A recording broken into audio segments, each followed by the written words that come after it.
Welcome to our fourth Reach Minds Thoughts for Your Life's Journey podcast. In this podcast today, we will be exploring what does connecting with nature and journaling can teach us about ourselves in change and transitions. Today, you're in for a real treat as I'm joined by Jackee Holder, someone who I have admired, been inspired by, and had the privilege to work with over several years. I just love Jackee's passion and energy, a force to be reckoned with.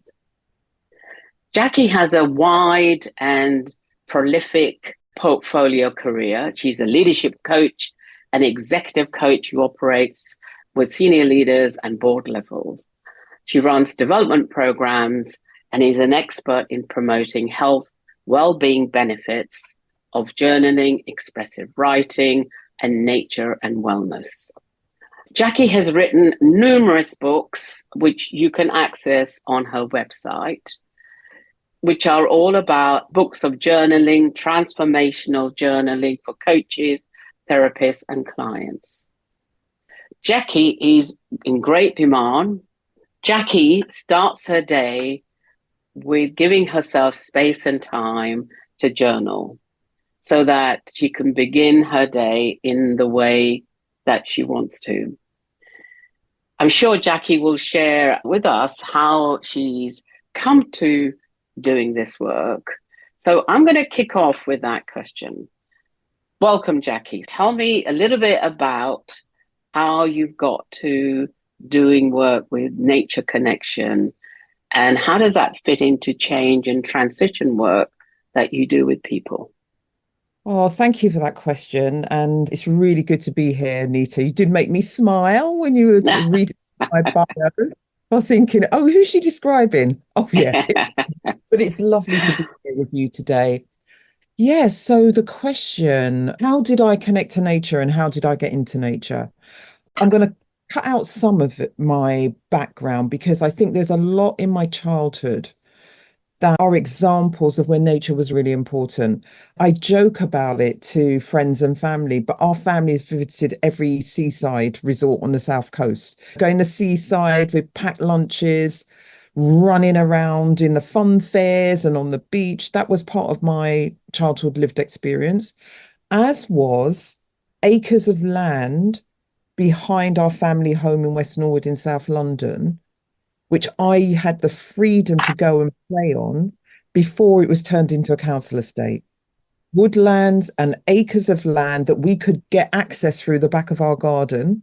There was no gate on the premises, so we would have full access to all of those playing fields. And I used to find myself just wandering out there and enjoying myself on my own during the summer holidays as a child. But if we fast forward, it was when I was in my late 30s, I took up long distance running. I used to get up every morning and put on my running gear, head out the door, 5:15, 5:30, and I do a 10-mile run every single morning. Wow. But well, that was then, Anita, but it was a period in my life for about 5 years. But what marked and made the running really special for me was I would amplify that run, have fun in that run by running from one green space to another green space. So I would start at a park. I would often start at my local park, Brockwall Park at the time, which was where I was living. And I would head over to, say, like Battersea Park. So I would start in a green space, which I always found energizing. And we know from the evidence-based research that green as a color soothes our nervous system. It calms us Mm. down. And then I would end the run under a tree in whatever park I would or open space I would find myself in. And what I found was I wasn't doing my daily meditation, but the running and being in the green space actually became a meditation for me. But it also meant that I felt really energized after my run and actually being in a green space to get out my journal. I always used to have a pocket either in my hoodie or in my trousers, and I always carry a little notebook with me. And so what I would do was I would sit down and do my journaling, if the weather permitting, sitting under a tree or sitting on a bench in the park. And what I found was that my writing was just more expansive. I felt that I was much more open, much more curious, much more tender and compassionate and creative. And so what happened as I deepened into those connections, Nita, I found that I was taken, so I had to run retreats, and we would spend a huge amount of the first day doing a ritual and a ceremony. This was retreats I was running for Black women. We would do this huge opening ceremony outside under a tree. I remember going out into Brockwell Park early in the morning, 10 to 12 women, and we would do a 2 hour kind of ritual under this tree. And then everyone would write in their journals and their notebooks. And what I noticed is that people opened up, the women and men, because I used to do men's retreats as well, they opened up in such a profound way. Jackee, what did this mean for you? So, what that meant was this became part of my practice. And as I was already working as a coach, I started to transfer this practice that was working for me, was working for lots of my clients, working for participants on group retreats. And then I Mhm. started noticing working for my one-to-one clients. So, what I'm curious around this, Jackee, is that one of the things when I tell my clients to do journaling, they go, is it a diary? So, tell me a little bit. I'm curious, when you were Yeah. working with these women and these men, what were they, without giving their secrets away, what were they writing? Because people often think, as I was saying, that journaling is like writing a diary. I want to give I think that's a really good question.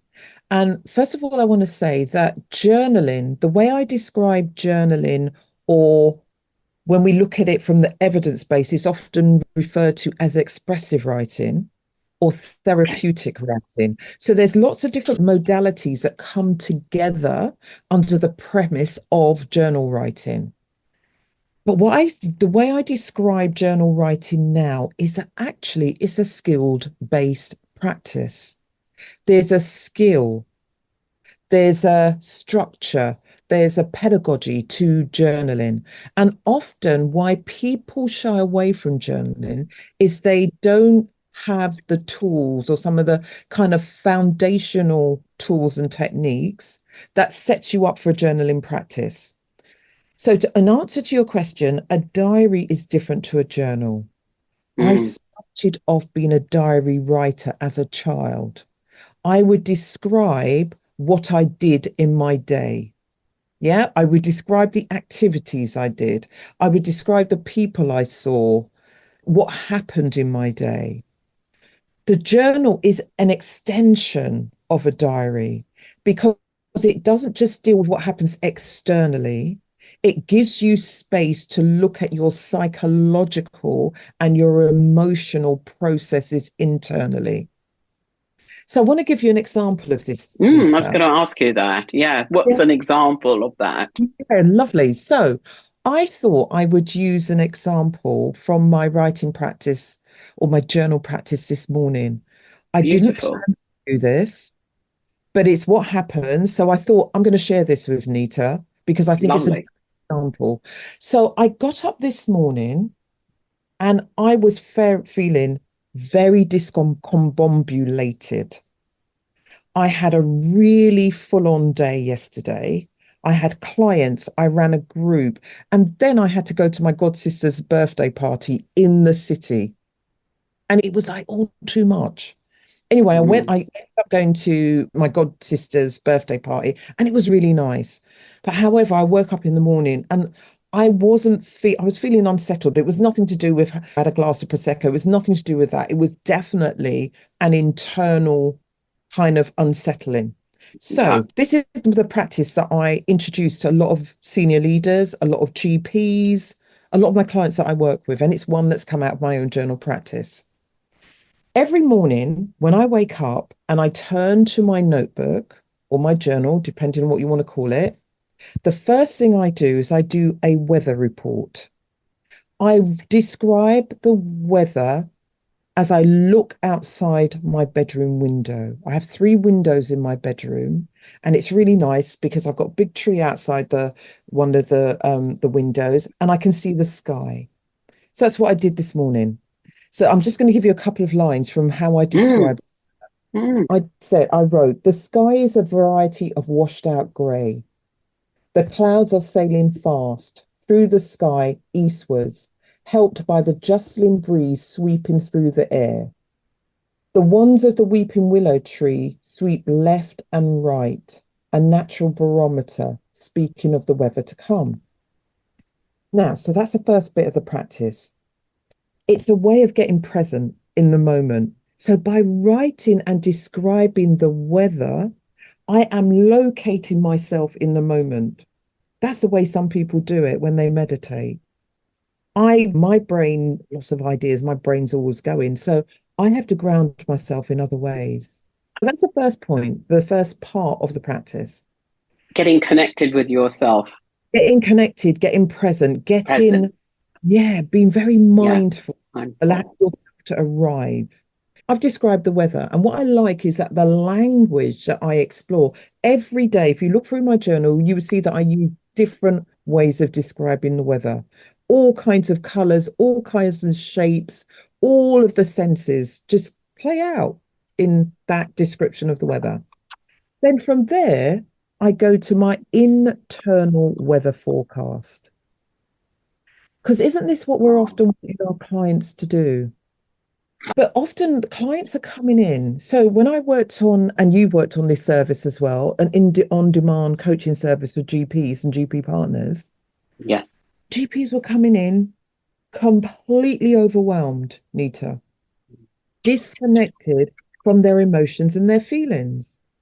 And I would get them to do an external weather report and then invite them to do an internal weather report. Because often what would happen, the external weather report would be an entry point into a much richer, with more depth, detail about some of the emotions that they were feeling.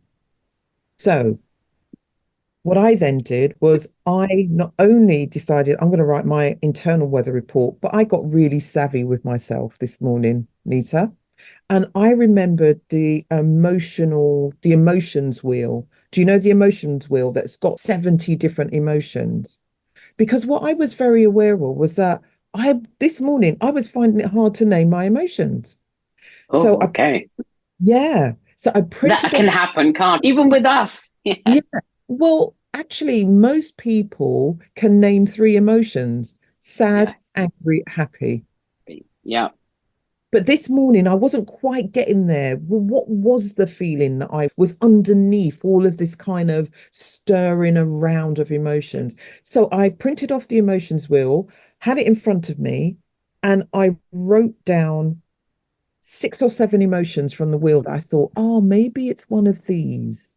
So these were the emotions I wrote down: discouraged, lonely, frustrated, inadequate, overwhelmed, rejected, insignificant, and small. I literally just picked the ones that jumped out at me. And then as I was writing those down, I there was something in the back of my mind, and I went, oh, I know what the word is. The emotion that I think I'm feeling right now is discouraged. I'm sorry, not discouraged, disappointed. Oh, how did you arrive at that? All of those emotions, most people will be disheartened by it. All those emotions that you just describe, and then you got to disappointment. I'm really curious about that. Okay, so this is what I wrote in my journal. It feels good to get some of these emotions out onto the page. Part of working on or processing your emotions is about naming the emotions. Now I'm going to take one of the emotions and do a dialogue with that emotion so I can better understand its presence and see whether it's trying to tell me anything. I am going to work with the emotion of disappointment. That's what came when I took a moment to reflect on what I had written, both the external weather report, the internal weather report.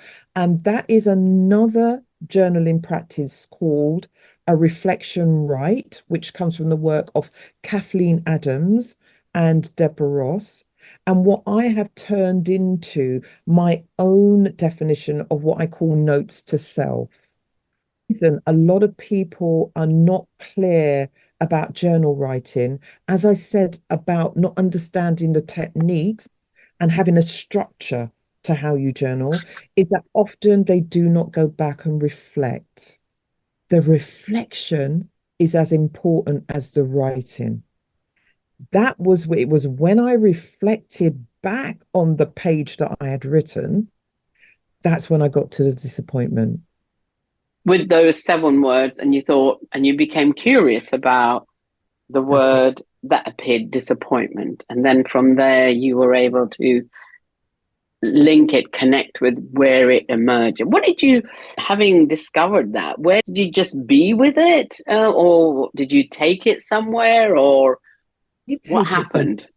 Yeah, that's a really good question because what happened was there's a tool called the journal ladder. Again, it comes from Kathleen Adams.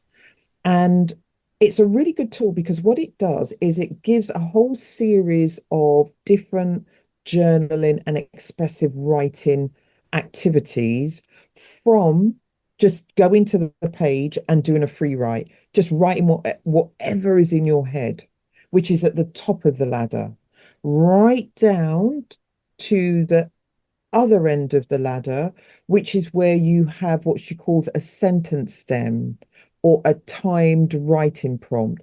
That's where you're given a very specific prompt or statement to write to for a specific designated time period. So it might be 3 minutes, or it might be 5 minutes, or it might be 7 minutes. Most people find it really difficult to just start with a blank page and just Mm. write what comes to them.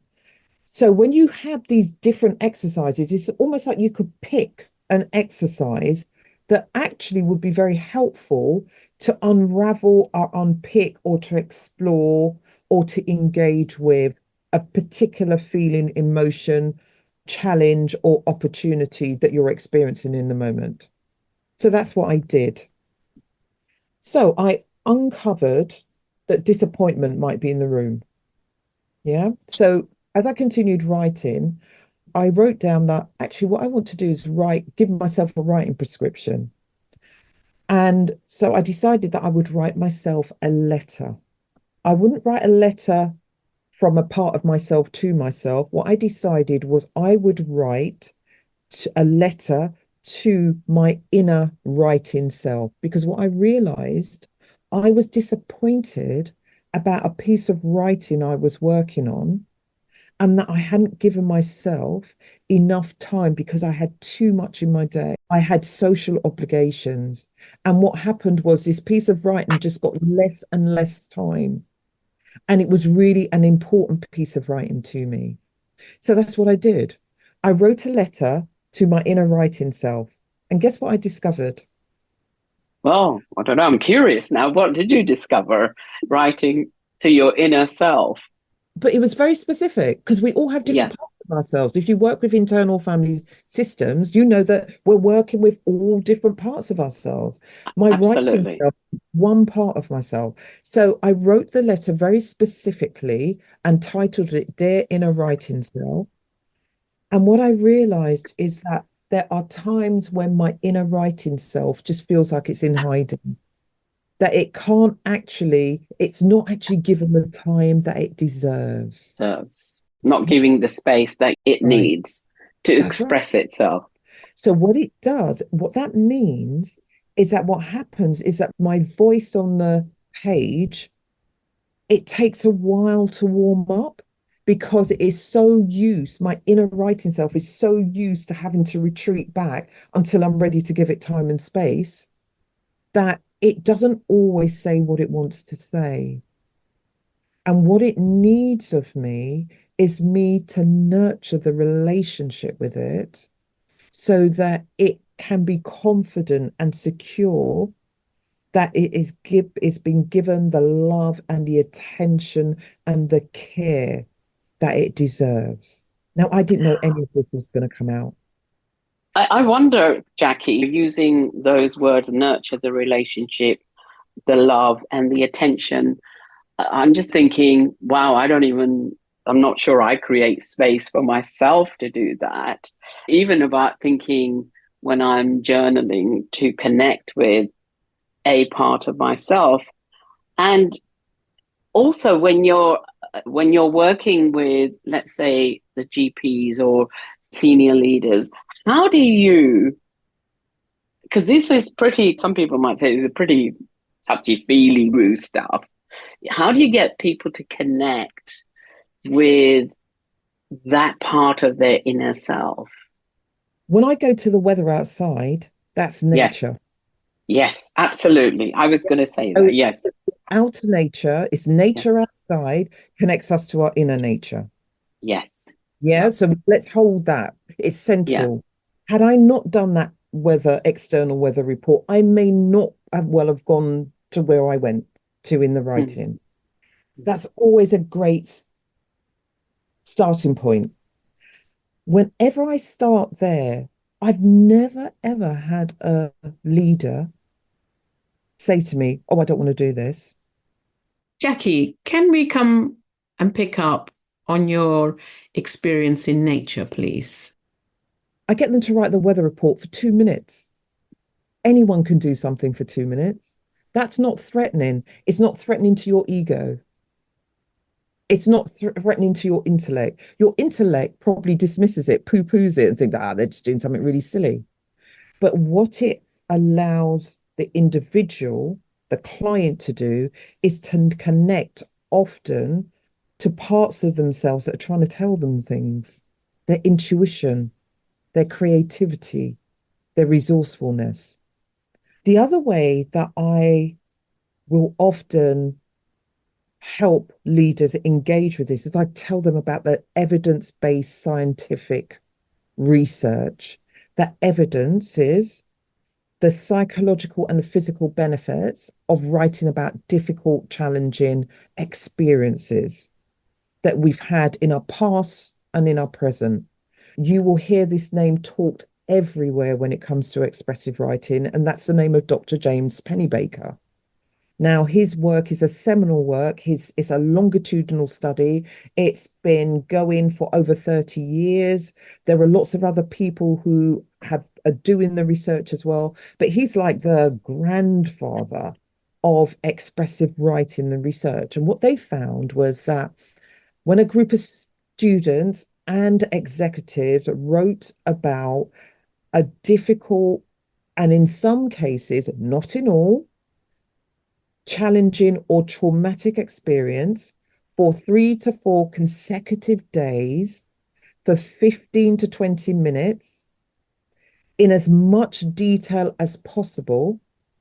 And then they didn't do any more writing about it. So it's the 3 to 4 consecutive days. Yep. Then they stopped. What they found was 6 weeks later, then 6 months later, and as I've said, these studies have continued, that there were huge improvements in their physical well-being, blood pressure, immune system. They visited their doctor's surgeries less. They have gone on to find out that when people are going into surgery and they write about their feelings, they healed quicker from surgery, the post-op surgery, than those who didn't write about what they were feeling, expressing their emotions. They found that their psychological and emotional well-being improved. They found that students' grades improved, levels of confidence, self-value, and self-worth. So we know from the evidence base that this works. They've gone on to do lots of research with cancer patients and found the same thing, that when they write about how they are feeling, they recover or they actually deal with their illness better. Now, why wouldn't we want that? Honestly, Nita, I literally have to say 2 or 3 sentences and that's it. People are like, oh, yeah, that's fine. Let's have a go. I'll have a go. And so you're bringing something that has got an evidence base and you're helping people to do the practice of it and see how it impacts them. Because I'm offering tools and techniques as a choice. Yes, So I've had, absolutely. yeah, so I've had a GP that's gone away and come back, lots of them actually, and have gone away and they have gotten so connected to writing what we call the unsent letter. That's a letter that you write to, it could be to a person. So let's just say that you're having a difficult relationship with somebody. You write an unsent letter where you don't censor what you write in that letter because you're not going to send it to the person. But for a lot of people, they've never thought of doing that. Mm. And it helps with self-regulation of emotions. That's one of the things we know about expressive writing. It helps leaders, it helps creatives, it helps entrepreneurs, it helps parents, everyone. It's a way that we can self-regulate our emotions.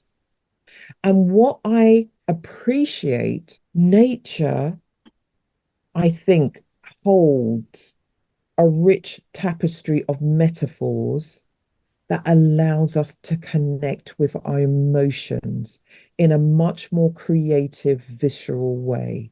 It offers an entry point where I often notice in my clients that they use different language, they use richer language. They often sink very quickly into accessing different perspectives or different ways of thinking about a particular problem, a challenge, or an opportunity. So, out of the work with groups and clients, Nita, I created the inner and outer nature self discovery deck. Yes, I have those myself, actually.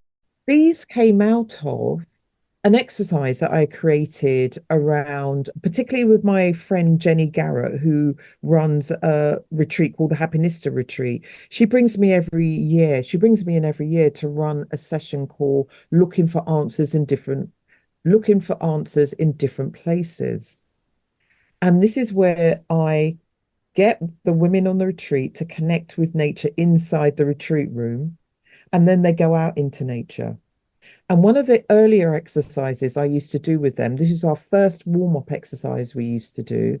I used to set them the task, set the timer, and for 5 minutes, they had to come up with as many metaphors that they could think of associated with nature and trees or plants or flowers. And then from there, I would get them to craft a series of questions that they would then use as journal prompts. And it was amazing. It was, I can see that. yeah, it was amazing what they came up with. Just to make the connection as you're talking, is what propped into my mind is this is so powerful because most of us, probably including myself, we tend to walk through life ignoring nature.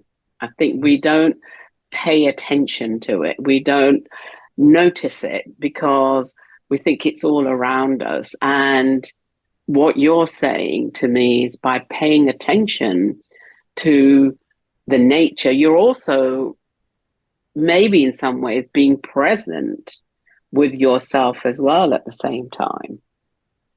I think you're absolutely right, Nita. And I think for me, what I have recognized and what I see mirrored back in my work with clients, my work with teams, is that nature opens up the possibility. And we know from the research that our attention to detail increases when we're out in nature. And that attention to detail, I think, can be really helpful when you're leading a team, when you're in a meeting. I want to hear the end of your story from this morning, Jackee. I really want to where you got to. And the second is for you to share a couple of pointers to people. I will be posting resources that they can follow up with. But what would be just those two things, the end story, or if it was an end story, and a couple of tips that you can have people think about? First of all, I would like to say I'll tell you what I ended up doing, how I finished off this piece of journal writing. Journaling is a growth experience. We often want to get to the end before we go through the process of the growth. So we don't always arrive at a solution immediately.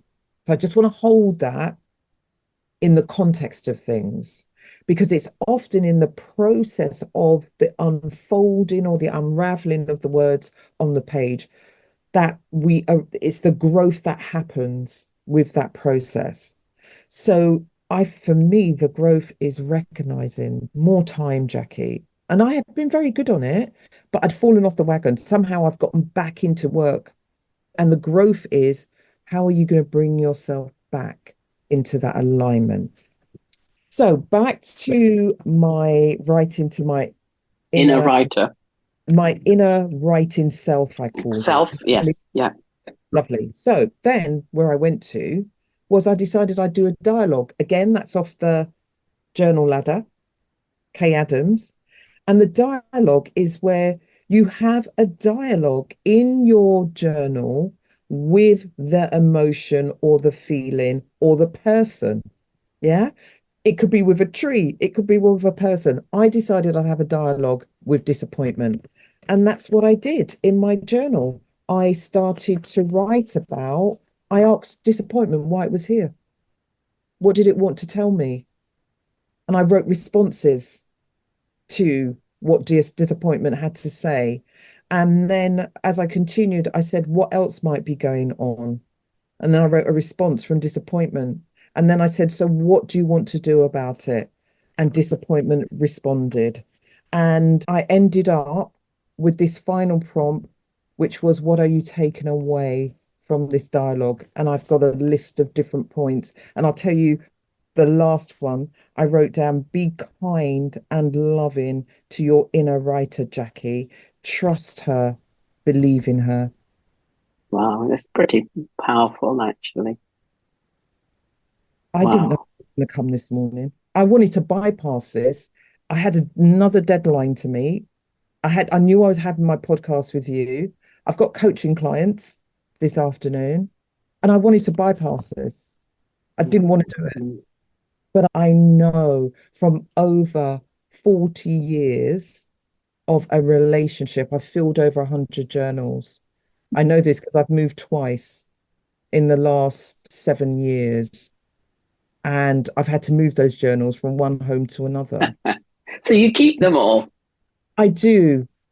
I do at the moment because I am going to get rid of some of them, not all of them, but I need to go back through them to make sure there's nothing in there I want to take out or just be aware of. I think even having it in my awareness might be. So I need to have a ritual of closure and I want to do that. I want to honor it. I don't want to just chuck them out. I do want to have a ceremony around it. So that's the only reason I haven't let them go yet. That's what happened there. So now to tips. I've already got so many myself, but go on. Great. I would say and encourage everyone to have a starting practice. The mind loves structure. In fact, I was at a book reading with Catherine May. She wrote the book called Wintering, and it was her new book. It's called Enchantment, Reawakening Wonder in an Exhausted Age. And it's all about going into nature and what we can learn from engaging with nature. Anyway, at this book reading, she introduced the audience to the word hierophany, and forgive me if I'm pronouncing it incorrectly, but it is spelled Hierophony.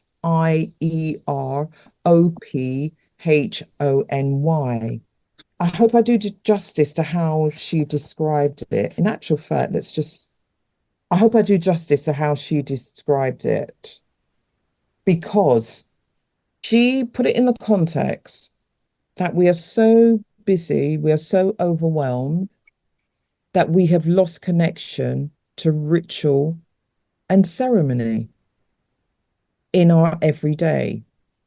And I know that the moment I open up my journal, I've moved into some kind of ritual with myself, some kind of ceremony with myself. And ritual and ceremony works really well when it's repetitive, when we've got consistency to it. So that's the first thing I want to say. Decide whether you're going to journal twice a week, once a week. Maybe decide on a time. Maybe have a few times, which might be good times. You don't have to get rigid with your structure, and decide how you're going to start. I love the weather report. Describe the weather outside your window. If you don't want to describe the weather, describe or name 7 objects in the room that you're sitting in or the space that you're in. A way of landing on the page. Then go to an internal report. What might be 3 or 4 emotions that might be around for me right now? Describe them. What might they be trying to tell you? What's underneath the emotion? And you don't need to write for more than 2 or 3 minutes. Yeah. What's important for you to think about today? What are some of the things that are on your mind that it would be good to release them onto the page? Have a series of little prompts that gives you a starting point, an entry point into the journal writing. The second thing is going back to maybe how you end your day. I've really been working with a prompt, which is what's drained you today?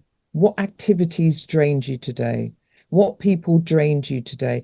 What activities energized you today? Why did those activities energize you? And how could you build more of those energies into tomorrow?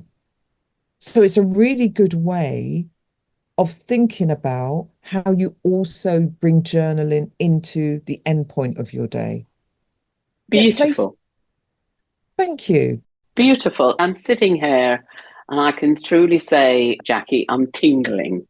And I'm tingling because as you describe the structure, having a structure is so important. And I think your wheel of 70 feelings, I think, would be a great resource for people to access from, I'm sure, from your website, which I would love to post, and they can have access to you and all the other resources that you describe in your podcast.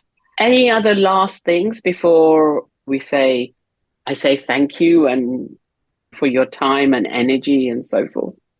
I'd like to just highlight the writing maps that you can also order from my website. These are 12 nature-inspired prompts that are all contained in an illustrated booklet that folds out, so it's easy to carry.